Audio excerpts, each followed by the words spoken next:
Before we go into the video, I have to mention that I'm finally starting streaming tomorrow.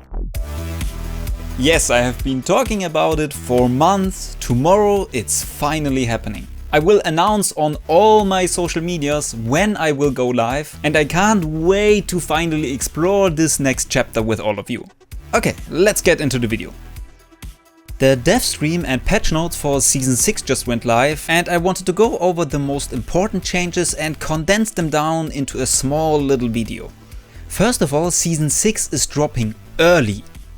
It will go live at 10 PM PST on the 17th, not the 18th as it was till now. From the time I'm uploading this, it will probably be in like 7 or 8 hours, so we can all get our hands on Season 6 much earlier than we expected. Let's get into the patch notes. Let's get the bad news out of the way first. Yes, the R99 will go into care packages, with its stats being adjusted accordingly. And the devotion will come out of care packages. With that, they are reintroducing the energy mag and turbocharger into the loot pool. Then the next very important change is that all armor is now Evo-Armour, and you will drop in with an empty Evo-Armour. You can still find armor on the ground, it will just be a pre-leveled Evo-Armour. Each tier of armor also got their shield reduced by 25 points, meaning white armor will have 25 shield, blue 50, and purple and gold 175. Gold armor will also be the only non-Evo shield. And red armor will now get you 200 health in total. One change I'm really happy about as an artist is that the quest stories will now feature fully illustrated comic pages. They introduced holo sprays. You can put these down using the emote wheel and use them to taunt your enemies or whatever. We knew about the daily and weekly rotating items in the crafting towers, but now we know that items that are rotating daily or weekly here will not be in the ground loot. This includes weapons. So if you want a weapon or item that is in the crafting pool currently, you will have to interact with the crafting system. I plan to make a full video on crafting specifically, but I think that has time till we got to play with it and know all mechanics of it. Pathfinder is now not the only one that can scan survey beacons.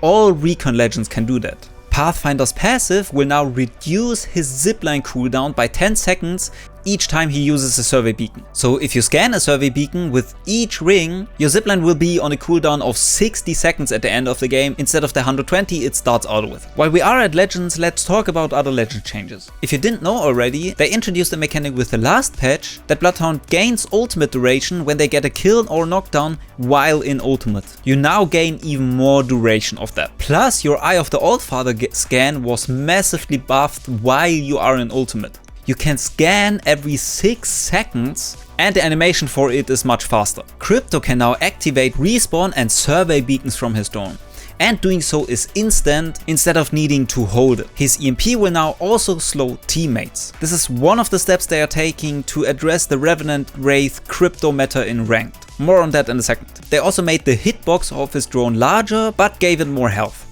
If you now come back from a Wraith death totem, you cannot use a Wraith portal for 2 seconds. Octane can now stim while healing, but stim will not remove the slow you incur from healing. So no idea what that means. Loba and Bangalore got their ultimate cooldown decreased, DB got his increased, and Wattson's pylon now shoots down caustic barrels while they are in the air. The Hemlock and the P2020 got slightly buffed. When I read it correctly, the Havoc now has a bit more recoil but got its random recoil reduced. And the Sentinel now only requires 1 shield cell to charge when you have gold armor equipped. With them reintroducing the turbocharger into the loot pool, they wanted to remove another hop up, and for this one it just made plain sense.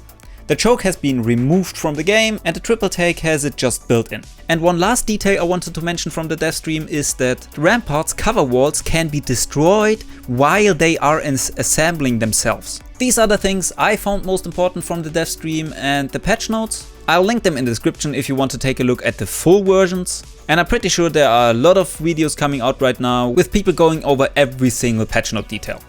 Thanks so much for watching this video. I would love to see you in the stream tomorrow. Till then, bye!